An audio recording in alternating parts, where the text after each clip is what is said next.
Hello and welcome back to my YouTube channel. Today I'm going to be taking you through my weekly shop, and once I'm done I'm going to show you how I make the best part of around 30 meals in less than 2 hours. Let's go. So here we are outside Lidl Tramore, trying not to look like a fucking absolute pervert recording on the way over to the supermarket. Straight over to the trolleys, bang your €2 in. Get the fuck out of there, trolley. Slap your bag for life's in there, don't forget your bag for life's. Rolling through the corridors, filming, awkward as fuck. Straight to the meat section. I pick up 2 packets of beef. Buy the 800 gram pack, it works out as better value. Buy 2 of them for your miss. Straight to the chicken next. I'm looking for a kilogram of chicken, but I'm not looking for ones with 4 fillets in it. As you can see, I'm searching for ones with 5 fillets in it. Each chicken fillet then works out as 200 grams raw, and that's the serving size that I actually need. Over to the turkey mince then, tough choice, lean turkey mince or turkey thigh mince. I go for the turkey thigh mince, 7% fat, cheaper, tastier. Then I'm over to just buy one other portion of chicken, right, and I'm examining for small fillets. I want small fillets. Each of those ones have 3 fillets in it. I want ones with 5 or 6 in it. And here we go, there's a packet with 5 in it, because I already have enough protein from my beef, my turkey mince and my big chicken fillets. This small chicken fillet is for when I'm having my oats. I go and I use the fused sauces, so they're natural ingredients, no fucking artificial sweeteners and sugars and shit in it. Straight for the bag of potato. The potatoes yet again are another thing where you want to buy bigger to get better value. So like I think 2 kilogram of potatoes is like €4, 7.5 kilos is $8.50. Then I buy the red apples, and the redder the better in my opinion. Just something about not choosing red apples, I just don't think they're as sweet, and I better buy 2 packets of them because my daughter actually loves them now, so I have to buy a couple of packets every week. Straight over to the berries section then. Raspberries, the king of fruit and the king of fibre. Big packet of raspberries. Golden kiwis, ready to eat, not like the other shit, rock hard. A litre of cloudy apple juice just to get my calories up from simple sugars, because I'm on quite a lot of calories at the moment. Frozen veg then, 2 packets of frozen veg. I'm using it for 10 meals. Gemma's using it for 5 meals. And then when I'm going past the freezer section, I do pick up a packet of salmon. This is not for my meal prep, but this is just for the freezer, just in case I'm caught without any food. I always have a protein serving to cook from the freezer. And the crinkle cut beetroot in vinegar, absolutely lovely. And then I pop over to Tesco then to grab some garlic sauces and some avocado. All the avocados I taste in Lidl and Aldi are absolutely dirt. I find the Tesco ones are always ripe, always nice. Buy the ones that are a bit longer and a bit shapelier rather than the circular ones, because I think they are either male or female and they're actually better quality taste. Now, what you saw there was the best part of my weekly shop. I do most of my shopping in Lidl, and then if I need a few bits and bobs, I pop over to Tesco, which is across the road. There is a few differences in products that I like to get between each supermarket, but most of my shop is done in Lidl. And then I pick up a few little bits and bobs, just say porridge, organic, gluten-free porridge oats from Aldi, and I might get the Tesco garlic sauce and some avocados from Tesco. I used to actually do a lot of my shopping in Tesco, but I found out the bill, my weekly shopping bill was coming in close to 110, 120 euros. Now I used to buy fillet steaks every single week, so that obviously runs up nearly 20 euro, but I found swapping over to Lidl, the same kind of ingredients, the 800 gram packs of mince are only €8 in Lidl, where they are tenner over in Tesco. You know, it's a no-brainer. You have to use your head at this day and age, especially if eating is nearly a professional job for you. You want to be making sure you're getting good quality products, but not being robbed for them, but not buying really shitty products either. So what I have here in front of me is my chicken fillets, right? So last night I got Bat's Nando seasoning, right? Fake Nando seasoning. It's the lemon and herb and the barbecue. So what I've done is I got a couple of freezer bags, popped 5 of my fillets into one freezer bag, 5 of my other fillets into the other one, put in some seasoning and mix them around. 5 of those are for me for Monday to Friday. Now look, you are stretching chicken a little bit for 5 days, but at least for 4 days it's decent in the fridge. The other 5 fillets then, 5 of the lemon and herb ones are for me, the other 5 are for Gemma. So that she has 5 of her meals covered, I have 5 of my meals covered. And what I also have here is a chicken fillets that were on special. There's 6 small fillets in that. I actually eat chicken with my oats, not in the oats, but before or after the oats, because I'm not great with whey protein powder. So this other box of fillets is for me. So basically what I have here is the best part of 16 meals of, well, 16 protein servings for those meals. And I'm actually making another 15 full meals for 5 for Gemma and 10 for me. So in this video, you're going to see the best part of 31 meals.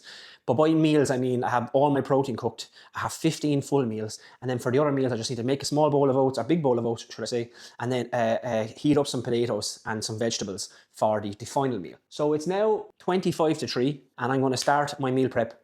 And I have the oven preheated, had the chicken marinating since last night, and we'll see what time we are finished for 31 meals on a Sunday evening to do us, me and my partner. She's doing a photo shoot. I'm doing a bulk, so the calories are a bit mismatched. But yeah, she's also looking after the baby right now, so I'm doing my part to look after her goals, while I'm also doing mine, because it's very, very easy for me to do meal prep. Now with these ones, I looked specifically for a box of fillets that had small fillets. There's actually 5 in it, I thought it was 6. Within that then, these are about 130 grams raw, which should cook down to about 100 grams cooked. And that's a perfect serving for my oats, because my oats will probably give me 20 grams of secondary protein, whereas the chicken will be the primary protein source. And I'll eat it probably before the oats so that my blood sugar will remain stable for at least 3 to 4 hours. If I eat the oats first, my blood sugars might rise very fast. And if I'm eating the protein last, the damage is after being done already.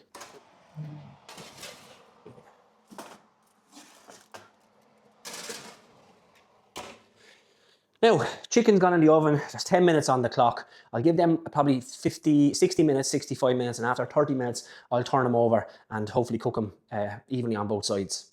It's an important lesson for you to learn what I just said a minute ago about blood sugar balancing. A lot of you do not know how to balance your blood sugars. It's when you eat a meal that has protein, carbs and fats in a decent ratio, so that your blood sugars don't spike like a roller coaster, but level off like a really, really shitty child's roller coaster. And what that does is having stable blood sugar, or kind of like balanced blood sugar, will allow you to get from one meal to the other without being ravenous. It's like if you were starting in the morning, you have orange juice and a slice of toast. There's no protein in that, there's no fats in that. It's just what it's like is kindling on a fire. And when you put kindling on a fire, the fire burns it up straight away. And that's what happens with your body if you don't have a kind of good balance of protein, fats and carbs with each meal. But what you really want to think of is putting a heavy log on a fire that burns very slowly, gives you a lot of heat for a long period of time, basically 3 to 4 hours, until you can get to your next meal without eating any shit. Because that's what happens when you set off the blood sugar roller coaster. When the roller coaster comes up and it comes down, you're going to come up and come down, and you're going to look for something else to pick you back up. And it's usually shitty foods. Now, everything is washed there, and I have the chicken in the oven. Next up, I'm going to put on my frozen vegetables. I buy 2 kilogram bags of frozen vegetables. I actually buy these ones here from Lidl, the mixed vegetables. I find that they keep very well in the meals across the week. I found that the meals that I had broccoli in it, and broccoli is very, very healthy, by the way, it wilts, it smells, it starts to stink, and it ruins the meal prep for the week. But I find the green beans, carrots, sweet corn and peas keep very well. For Gemma's meals, she's having 5 main meals that I'm cooking, and she puts a full kilo in there. So she's getting 200 grams of veg in each meal to fill her up for longer, because she's on a photo shoot. And what happens is she needs to keep her calories down. So for me, I'm having 1 full bag, but I'm splitting them between 10 meals. So that'll give me 100 grams of veg in each of my main full meals that I'm cooking today.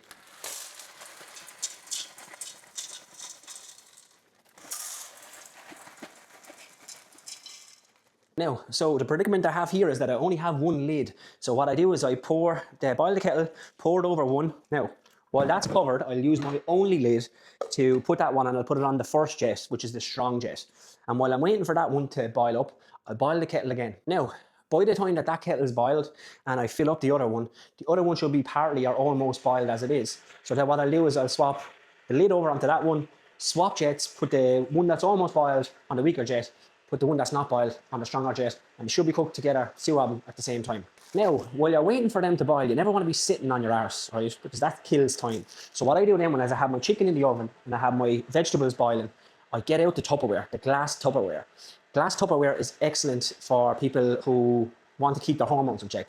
Having plastic Tupperware can leach plastics into the food, and plastics can act like xenoestrogens, or like estrogen mimicking compounds. And for men, you don't want to have too much estrogen, because it'll make you feminine, or like a woman, like, prone to putting on belly fat, love handle fat, lower your testosterone. And plastics can also affect sperm count, sperm motility, sperm quality, sperm quantity.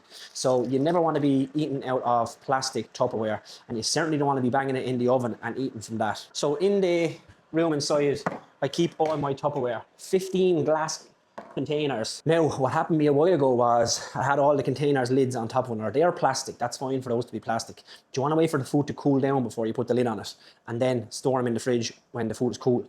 But what happened was I'd finished cooking my vegetables and the lids were like the Leaning Tower of Pisa, and they fell onto the hob.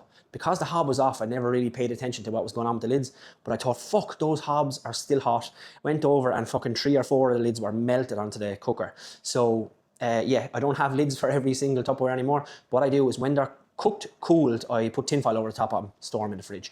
And then the ones that have tinfoil on, I'm more inclined to use those ones up first before I pick for the ones with the lids. And what I'll do now is I'll swap lids and I'll move that one over, put that one on, and put that one that hasn't been cooking on the main jet. Now, for 15 of my main meals, I have the glass Tupperware laid out, and for 10 of my chicken fillets, put 5 in this for me, 5 in this for Gemma, and that'll be 17 glass Tupperware containers I have, but I actually do need more. Now, while you're there, I'm going to be weighing out my rice. So for me, I'm having 10 main meals, and for me, I'm bulking. So I need to be eating quite a lot of carbohydrates. I find white rice is a very easy carbohydrate to eat because it's not that filling, it doesn't have fiber, and it's quite neutral in terms of gastrointestinal issues. A lot of people don't react to white rice. So it's an easy food to pound in multiple times a day. And for 10 of my main meals, I'll have turkey mince and 1 beef mince and another turkey thigh mince. I will have 100 grams of cooked rice, 100 grams of dry rice in each meal. It'll obviously be cooked. So next up, I'm going to set off my rice cooker. For tips on how to cook rice properly, the best way to do it is get a rice cooker for around 20-25 euro, and then do a 1:1.5 ratio of rice to water. So I'm putting a kilo of rice into the rice cooker. I'm going to put in 1.5 litres of water, turn it on, walk away and wait for it to click off. And there you have it, perfectly cooked rice every time. Because there's suckers, and I know you're one of them, that'll be standing over the hob for ages, stirring it. Is it cooked? Is the water gone off? I don't know. You can just put it in the rice cooker, walk away and work at something else in the meal prep. I actually have, I buy 25 kilos of Thai jasmine rice from an Asian store here in the city. And I love jasmine rice and I love Thailand. So why not get Thai jasmine rice and support my second home, which will be Thailand. Ireland will be my first. 1,000 grams of rice. Excellent. Now what I do here is I put my filtered water in it. It's quite, the filter's actually broken now.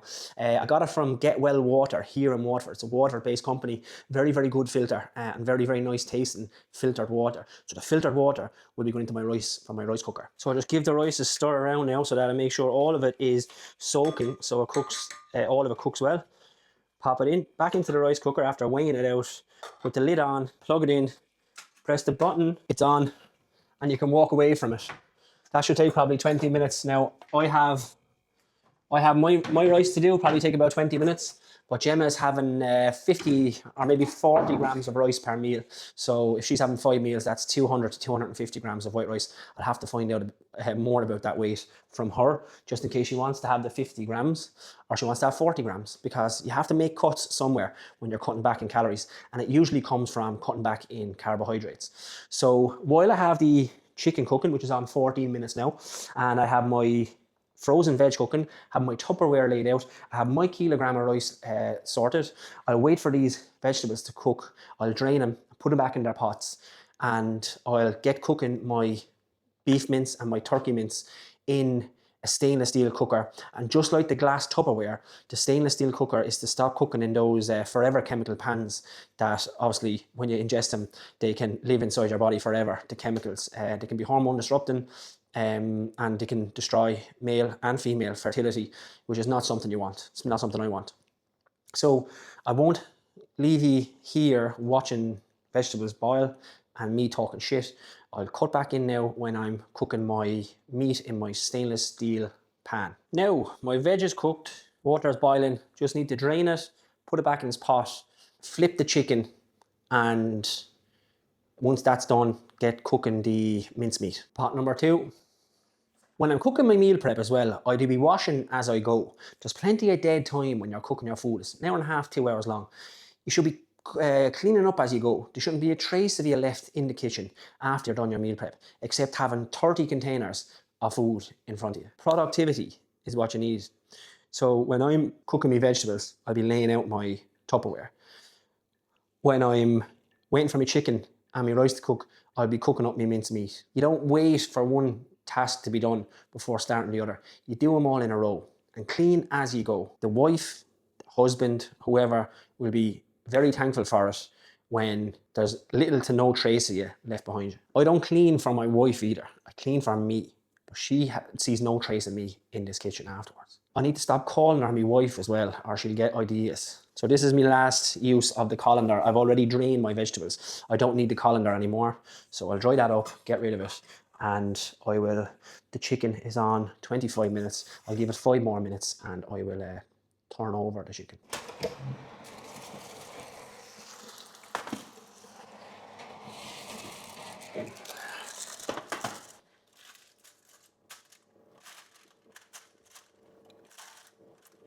Now the chicken's done, well, half done. I'll pop it back in the oven, but what I'll do is I'll change order of the trays. I had these on the bottom, so I'll put these on the top. I'll put the top one on the bottom so that they'll cook evenly and at the same speed.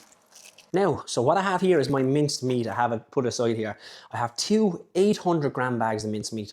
The reason why is because I need food from Monday to Friday, which is 5 days. If I get 800 grams of raw minced meat, 5%. If I divide 5 into 800, that's 160 grams of raw 5% minced meat per meal, which is enough for me, but it's enough for a woman, a man, a child to eat as a portion, because you'll find out that most people need around 40 grams of protein per meal, and that will give me 30 odd. Now, I also eat turkey thigh mince, and the reason why is because it has 7% fat. It doesn't stick to my stainless steel pan without using any oils, and it's nicer, it's fattier, it's nicer, and I need to make up my calories. So if you're trying to gain, I think turkey thigh mince is great. More fat, more calories, cheaper. Whereas if you're trying to be leaner, turkey breast mince, dearer, lower fat, sticks to your pan, nightmare. And yeah, this is why I use it, for convenience, for calories, and for price as well, and for taste. So what I use with the 1 800-gram bag of minced, Gemma likes this Dolmio Intensify Sriracha style chunky vegetables, right? I'm not great with actual tomatoes. I'm very histamine with certain foods. Tomatoes not great, but I do find that these fused sweet chili sauce is what I use with my turkey thigh mince. I use this Dolmio for Gemma's 800-gram bag of beef mince, and I eat my own bag of beef mince plain, just with salt. What I'll do is I'll cook my turkey. Fuck it. I'll cook my turkey thigh mince first, because that's turkey, and it's a different meat than beef, obviously. What I'll do is I'll cook the turkey thigh mince, and I will wash the pan, and I'll start again cooking my red meat, just to be some way hygienic. I'm not anal when it comes to that, but I'm not fucking unhygienic either. It's just cook the turkey first, wash the pan, cook the beef, and then you'll be grand.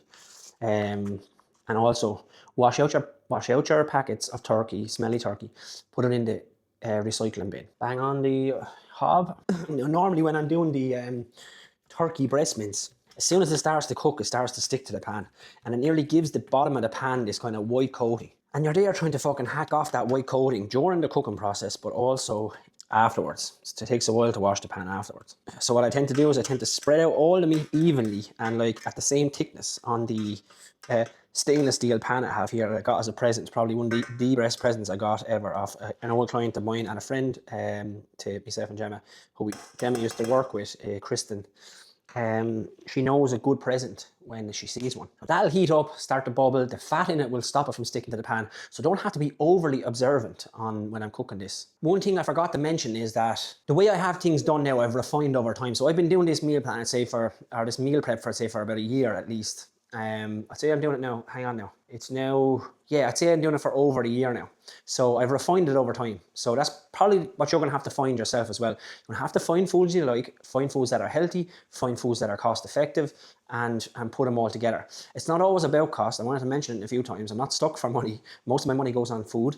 But what I'll say is that you don't want to be a fool either when you're paying for certain foods. So you won't be putting fillet steaks in 5-year meals each week. And if you are, fair play to you. So what I've been doing is once the vegetables are cooked and the chicken has been turned and rotated and stuff, I'll have the rice will be after being banged on. Now that rice should be ready by the time this turkey mince is cooked.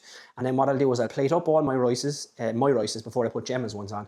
And I'll put the vegetables in each of the meals that have rice that I have on it. I don't put the vegetables on the bottom and put the rice on the top, because what happens is the vegetables start to ferment in a sense. That turkey mince will be done soon, the rice will be done, and then what I'll do is I'll have my vegetable and rice in my Tupperware laid out, and then I'll have my sweet chili turkey Thai mince dish, and I'll scoop out a portion on each 5 meals, wash the pan, and then I'll cook my beef mince while Gemma's rice is cooking, and repeat the process.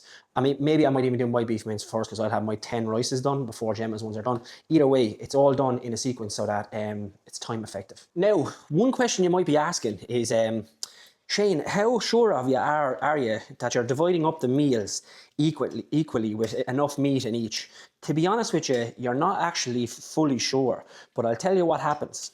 I have 820 or 840 grams of turkey Thai mince raw here. So what I'll do is I'll split them between 5 meals, which works out, because I've already done the maths for over a year now. It's 168 grams of raw turkey Thai mince. So if I do, or cooked, raw turkey Thai mince in each meal on average.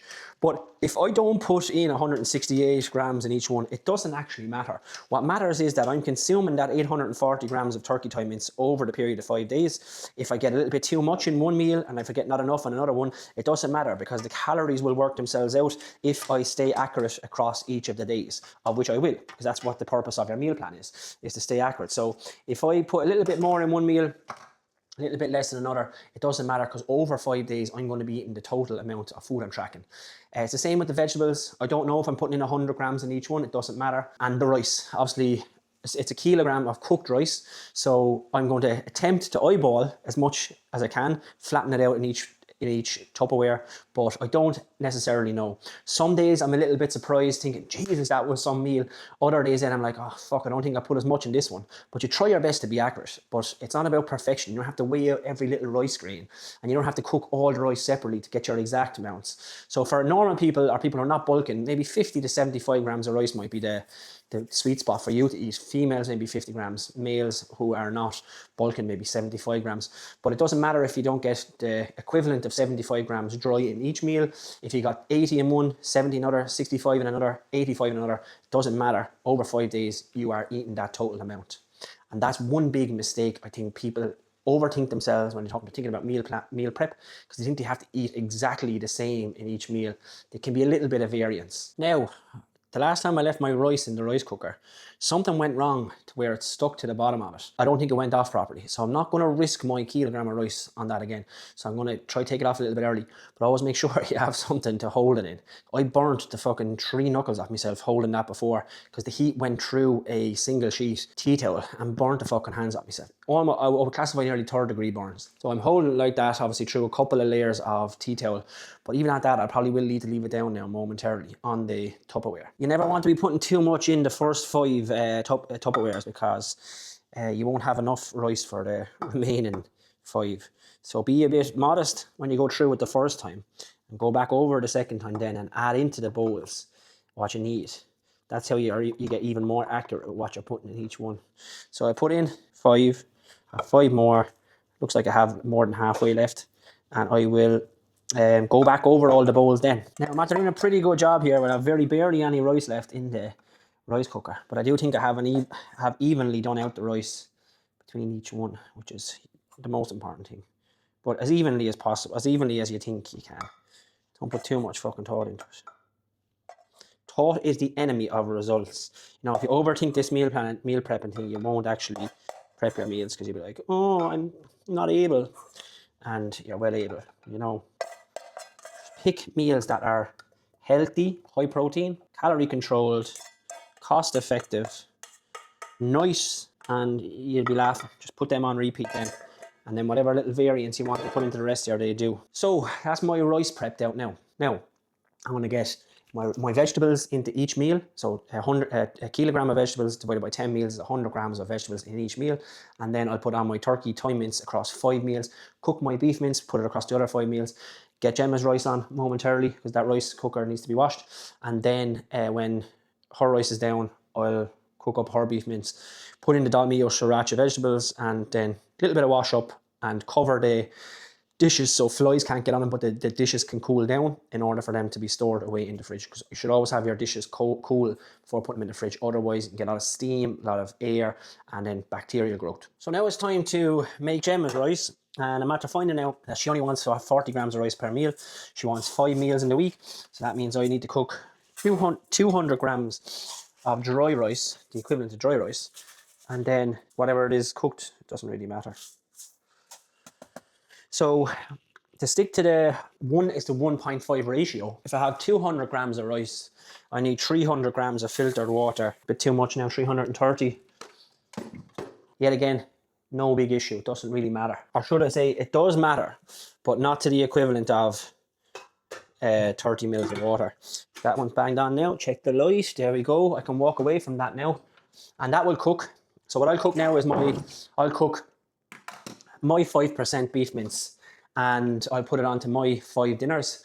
By the time I'm cooking Gemma's 800 grams of beef mince, her rice will be almost cooked, and it'll take a little bit longer because she has 200 grams of vegetables that need to go into the pot. I need to put the sauce on it and make sure it's uniform around, and cook it up a little bit to release the flavours from the tomato in her dish in order to give it a little bit more flavour. If I was to give you tips on how to actually meal prep properly, first of all, you need to find out how many days you want to meal prep for. Me personally, I have 5 days of meal prep, and that's why an 800 gram pack of beef mince suits me best, and it's also the most economical. So it suits me best, and it's also the most economical, therefore win-win. But you need to know how much protein you need per meal. That's the thing you need to buy first of all in the supermarket. So let's say you're doing it from Monday to Wednesday, and you're having 200 grams of raw chicken in each meal. You need to buy 600 grams of raw chicken. So you might need to buy a full kilo, have some extra, or try find a thing that's 600 grams in size. And the same with the turkey thigh mince. So the one pack is 420 grams. So let's just say you are prepping 2 meals and you need a big protein serving. You might split that turkey thigh mince into 2 portions. But for me, I split 2 packs into 5 portions, and it gives me just enough protein I need, which is probably the same protein you need per meal. So first of all, if you're doing your meal prep, buy the amount of protein that you need for each meal. For me, I buy one 800 gram pack, I buy 2 packs of turkey thigh mince, and I buy 5 chicken fillets that equal a kilogram of chicken. That's the 15 protein servings in each meal I have, and it costs me 7, 8 and 10, 25 euro for 15 servings of protein. And it's all perfectly sized for me and for you and for most adults. Now, I'm almost done here. It's 4 o'clock, so I'm an hour and 25 minutes into the meal prep. My fucking chicken, I forgot to actually turn off the chicken. Probably absolutely incinerated. And, for fuck's sake. The biggest fucking joke of all is I'm after battering the chicken. So I pour the vegetables, Gemma's vegetables, on top of her mince. I'll wash that in a minute. I pour over her sauce. The rest of the sauce is in the container. I'll put a bit of water in that now, swirl it around and put it onto the, swirl it on, catching the rest of the sauce. And I do a very gentle mixing of everything because it barely fits into the pan. Her mince, her kilo of vegetables, and her sauce. And I want to make sure I mix it all around properly so that when I'm taking out spoonfuls to put into her dishes, she gets a decent amount of meat and vegetables in at the same time. Now I'm keeping this on the heat for a bit because tomato needs a little bit of heating to be cooked and to release some of its health benefits. Tomatoes can be healthy raw and they can be healthy cooked. The health component of a cooked tomato is usually lycopene, and it gives tomatoes and watermelon and red peppers and stuff its red colour. It's an antioxidant, phytonutrient I think they call it, lycopene, but it's also a huge antioxidant and it's great for the heart. So most red foods will be good for heart health based off the fact that it has lycopene in it. But in order for you to get the lycopene, to maximise the lycopene in tomatoes, they need to be cooked tomatoes. Now, raw tomatoes come with their own benefits as well.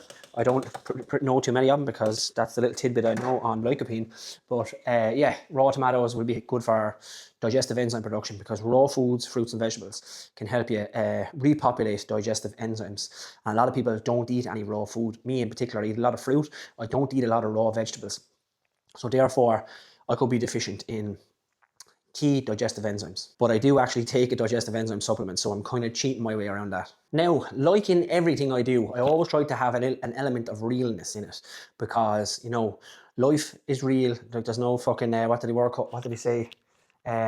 Social media is a highlight reel. There's no mistakes. You see everyone's perfect side. What we're seeing here now is me after fucking up the chicken, all right? So the 5 small fillets I'm after cooking are completely gone. But the other 5 fillets, I suppose, are salvageable.